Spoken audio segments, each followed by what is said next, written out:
Hey, this is Day by Day coming to you tonight to update what we last worked with on SPY. Now, I've already pre-done these in order to save time. Now, I want to cover the concept of what the MTF is and talk about the theory of it. So, we can see here that I've labeled this as an analogous human psychological modeling. What do I mean by that? Basically, sentiment doesn't really have a 0 to 100 extreme in reality.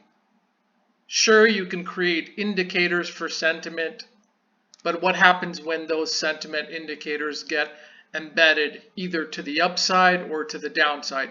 You don't really know where to go from there. In other words, sentiment is relative. Just like all things in nature, it's relative to the structure of what you're comparing it to in the past. And in this case, what we're comparing, what makes up sentiment? Price in trading, price, volume, and time.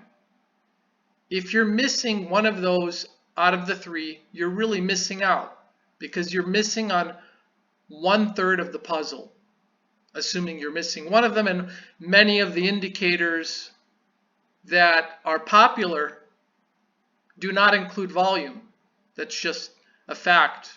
Not RSI, the math behind it has no volume. Not MACD, the math behind it has no volume. So you're missing out if you are not incorporating all three pieces of the puzzle. Simple as that. So the math that I've created, these formulas that I've created, which are proprietary, but you can still see how they work. They are created in order to define shapes, just as Mandelbrot attempted to do with fractals. He created the theory that all nature has fractals and fractals within fractals, and those create shapes. So, and they loop in a never-ending spiral that continues down, which means fractals can also intersect each other, like shadows, like a constantly following shadow, and on the inside can intersect the outside, and same thing with the bigger structure swirling and taking hold of the smaller structure within it. So all that being said, this is why I start with the larger time frames, and I try to attempt to find the longest lasting similar structure, current and past, and I try to find how they intersect each other with time. I mean, this is multiple years. We've got 2004 through 2007. So the thesis behind it is that these slopes will not easily alter their degree of slope. They will continuously move forward this way until they don't. Now, how can you say when they don't? Well, smaller time frames will have their influence, and little by little, nothing can be predicted forever. You can have a grasp of how something will go for a certain length of time and have a fairly good forecast of that if you find a nice shape in the past that has done that on a big time frame. So I've gone ahead and done that already, finding this structure back in 2007 that has this upward movement, downward movement, upward movement, and then it comes down with a big thundering crash. And for now, I've gone ahead and made the assumption Not that this will play out exactly, but I've made the assumption to stick with this large time frame until it changes. But as long as it keeps going the same way, I'll assume this as the case. Now, let's go ahead and let me show you why I have this line as well. So, we were talking about big fractals and smaller fractals within. So now, if we go down to a 2-day, and I'm trying to understand what the micro action is, you can see this line all the way created from this 9-day. This is my master cycle. But what about my micro cycle? What about my next several weeks of action? Well, it's very possible that you can have people located in different points of history that simulate better with the current moment. And while I messed that line up.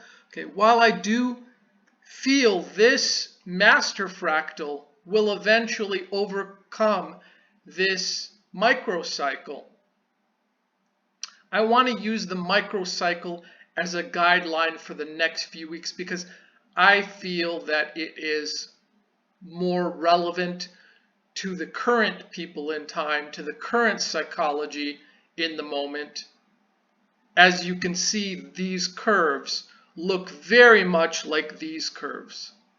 And they can continue to morph down like this, and this structure should hold. And I believe we've captured this structure pretty well. Those who are familiar with me and my analysis are familiar with my JAWS curves. My JAWS curves, even in this moment in time, look very much like these JAWS curves here.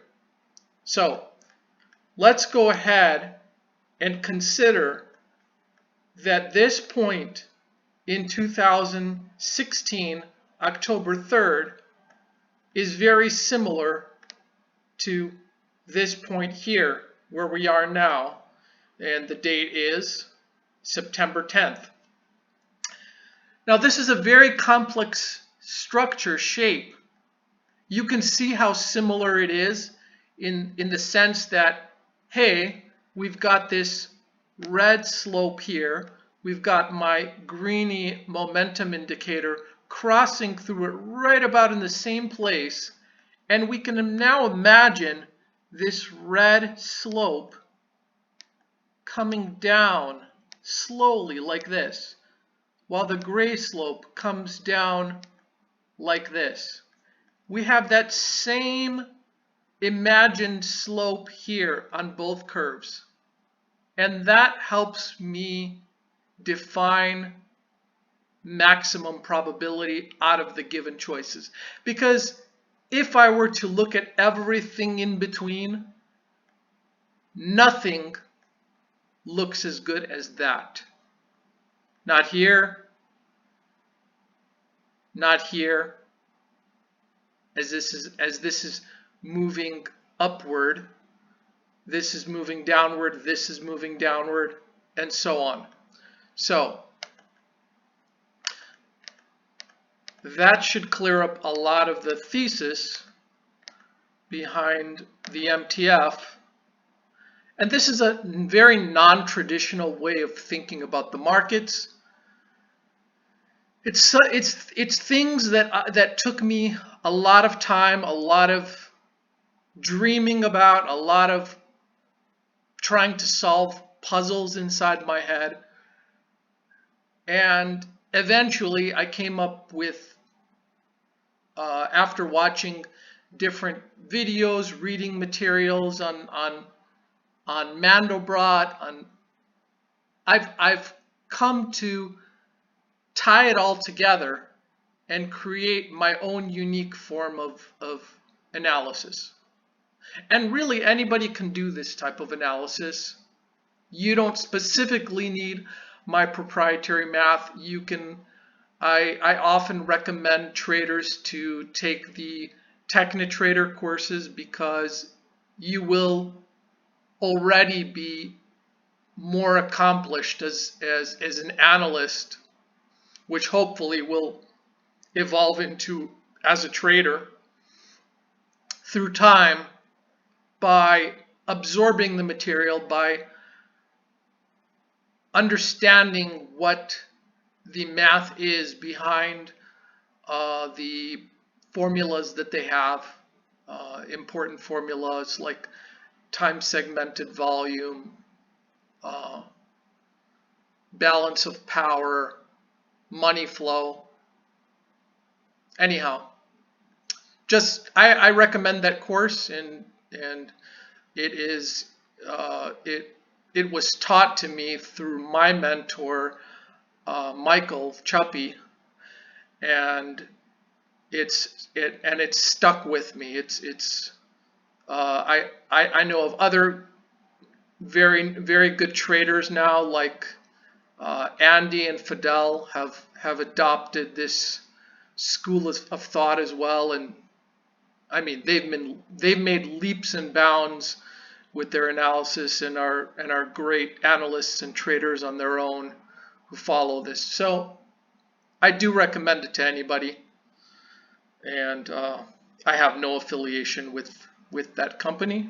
I'm just recommending it purely as a way to help your trading.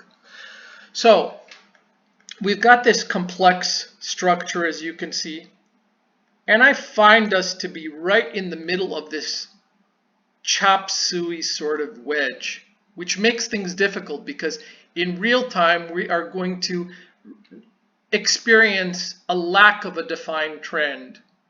Yes, it leans downward, but once I zoom into this, you can see how complex it actually is. So let's go ahead and do that.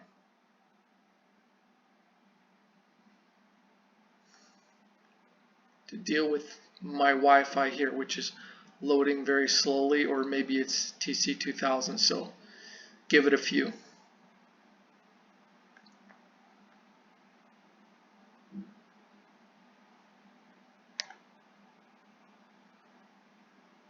Okay. So hopefully it shows up on the 4-hour. Okay. That took a while. So you can see what we have here. I've gone ahead and drawn these fibs in. And I'm expecting a structure like this.